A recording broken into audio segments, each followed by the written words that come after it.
कहते हैं तब पछताए होत क्या जब चिड़िया चुग गई खेत। यही हुआ है श्रीलंका में। श्रीलंका में स्थिति बेहद खराब हो गई है और इस स्थिति का सीधा सीधा असर पड़ रहा है भारत के ऊपर। भारत की मुसीबतें भी दुगनी हो चुकी है श्रीलंका के इस ताजा घटनाक्रम के बाद। आपको बता दें महिंद्रा राजपक्षे ने दे दिया है इस्तीफा और इस्तीफे के पहले और इस्तीफे के बाद जो हुआ है वो दिखला रहा है कि भारत के लिए एक बहुत बड़ी मुसीबत आ रही है। तो वहीं दूसरी तरफ मोहाली में अचानक से हुआ विस्फोट और ये विस्फोट इंटेलिजेंस ऑफिस के सामने हुआ जो बहुत बड़े खतरे को दिखा रहा है। जानेंगे क्या है मामला, इसके अलावा बहुत कुछ। आइए जानते हैं इन खबरों को विस्तार से। बात कर ले श्रीलंका की। श्रीलंका की स्थिति बहुत खराब हो चुकी है। गृह युद्ध के हालात पहुंच चुके हैं। आप तस्वीरों में देखेंगे प्रदर्शनकारी सड़कों पर लगातार उतर रहे हैं। उतरे भी तो क्यों ना, क्योंकि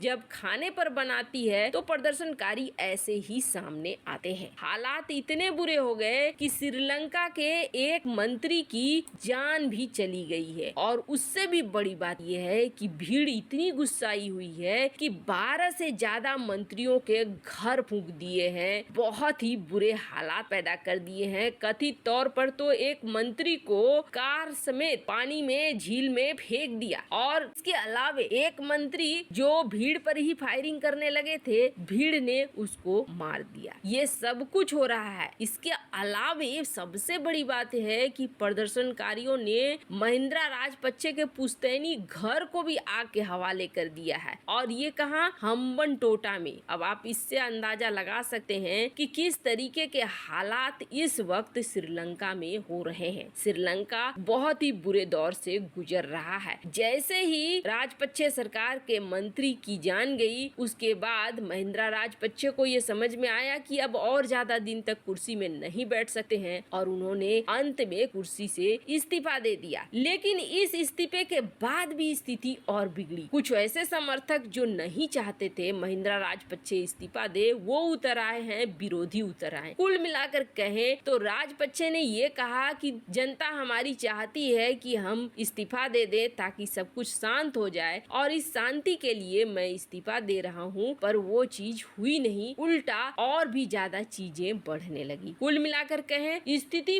बहुत बुरी है। हालांकि राजपक्षे को माना जाता है जिम्मेदार। राजपक्षे की जीत के बाद यही कहा गया था कि चीन के प्रति इनका रवैया बहुत अच्छा होगा और वो देखने को भी मिला। चीन के प्रति इनका रवैया बहुत अच्छा रहा। इन्होंने चीन के लिए बिल्कुल खजाना सा खोल दिया। आपको याद होगा भारत और जापान को ईसीटी प्रोजेक्ट से निकाल के बाहर कर दिया। यहाँ तक कि चीन को अपना सबसे अच्छा दोस्त बताना शुरू कर दिया। कर्ज पे कर्ज लेने शुरू कर दिए। हालात तो यहाँ पहुँचने ही थे। अब भारत दोहरी संकट में इसलिए फंस गया है कि एक तो इस गृह युद्ध की मार झेल रहे श्रीलंका में भारत ने मदद के तौर पर एक बड़ी राशि लगाई है। चलो वो कोई मायने नहीं करेगा, मानवीय सहायता के रूप में हमने दिया था, हमने उनसे कुछ खास एक्सपेक्ट नहीं किया था जैसा कि चीन चाहता है। लेकिन अब जो वहाँ से रिफ्यूजी भाग रहे हैं, जो पहले से ही हजारों की संख्या में भारतीय क्षेत्रों में आ चुके हैं, जैसे कि तमिलनाडु में कैंप वगैरह बनाए गए हैं, अब इनकी संख्या लगातार इतनी बढ़ेगी कि आप समझ लीजिए वहाँ हालात सुधरने वाले हैं नहीं। महंगाई ऐसे चरम पे है तो भारत पे ये बोझ बहुत ज्यादा पड़ने वाला है। अब भारत इस स्थिति को कैसे निपटता है ये देखना होगा, क्योंकि म्यांमार से भी रिफ्यूजी आए हुए हैं जिनको मिजोरम के सीएम ने बिल्कुल आंखों पे बिठा के रखा हुआ है और अब श्रीलंका के भी रिफ्यूजी यहाँ पे जमा हो रहे हैं। भारत के लिए ये एक बहुत बड़ी चुनौती बनने वाली है। एक तरफ रोहिंग्या, दूसरी तरफ म्यांमार के शरणार्थी और तीसरी तरफ श्रीलंका के शरणार्थी। अब देखना होगा कि कैसे आगे की सिचुएशन भारत हैंडल करता है। लेकिन अभी जो एक खबर निकल कर आ रही है वो बहुत बड़ी खबर है और बहुत ज्यादा चौंकाने वाली खबर है। वैसे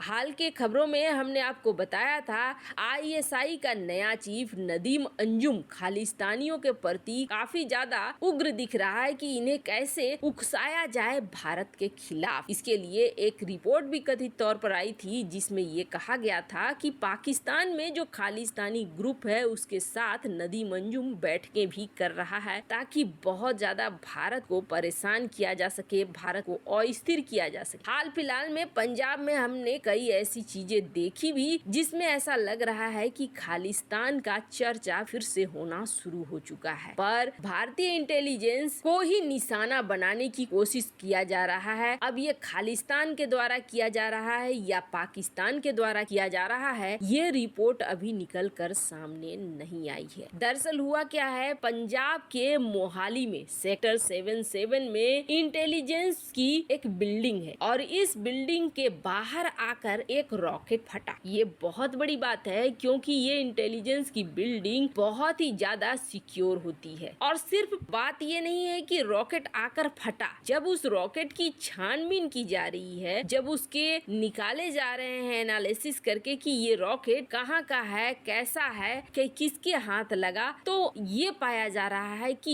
ये रॉकेट शायद RPG-22 है। अब ये RPG-22 कहाँ इस्तेमाल होता है? ये RPG-22 हाल फिलहाल में इस्तेमाल हुआ है इराक में, तो फिर ये यहाँ तक कैसे पहुँचा? दूसरी बड़ी बात ये है कि जो हमला हुआ है उसके बारे में पूरी डिटेल अभी निकल कर नहीं आई है, पर जो तस्वीरें सर्कुलेट हो रही हैं उसमें ये दिख रहा है कि खिड़की के शीशे टूट गए हैं और कहीं न कहीं 3rd फ्लोर में इसका कुछ न कुछ इम्पैक्ट पड़ा है। अब ये हमले के बाद पुलिस पहुंच चुकी है और यहाँ पर देख रही है कि क्या हुआ है और इसके रिपोर्ट निकालने की कोशिश की जा रही है। पर सच मानिए अब भारत को बेहद हाई अलर्ट पे चला जाना चाहिए क्योंकि घर का भेदी लंका ढाए वाला हाल यहाँ पर हो सकता है। अब क्योंकि इस तरीके से हालात बन रहे हैं और दूसरी बड़ी बात यह है कि पंजाब भारत का वो राज्य है जिसकी सीमा पाकिस्तान से लगती है और पाकिस्तान ने हमेशा से 1971 के बाद यही सोचा है कि पंजाब को काट कर एक अलग देश बना दिया जाए ताकि यहाँ पर बफर जोन बन जाए भारत और पाकिस्तान के बीच में। अब इसके लिए पाकिस्तान खालिस्तान का प्रोत्साहन हमेशा से करता आया है, पर अब देखना होगा कि कैसे भारत इन चीजों को हैंडल करता है। अब कहीं न कहीं केंद्र सरकार और राज्य सरकार जो पंजाब की है उन्हें इसके खिलाफ बेहद कड़े कदम उठाने पड़ेंगे कि ये पाकिस्तान से सटा हुआ राज्य है तो बेहद महत्वपूर्ण बन जाता है किसी भी जंग के लिए, किसी भी लड़ाई के लिए। वैसे कथित तौर पर पाकिस्तान के पास खुद पैसा हो या न हो, लेकिन पाकिस्तान इस तरह की घटनाओं के लिए, आतंकियों के लिए अपने उसी झोली में से पैसे निकालता रहता है। कथित तौर पर ये एक लो इंटेंसिटी का ब्लास्ट था, पर रिपोर्टें अभी भी आनी बाकी है इस विस्फोट के बारे में। वैसे इस मामले में आपकी क्या राय है, कमेंट कर जरूर बताएं। जल्द मिलते हैं अगले वीडियो में नई खबर के साथ।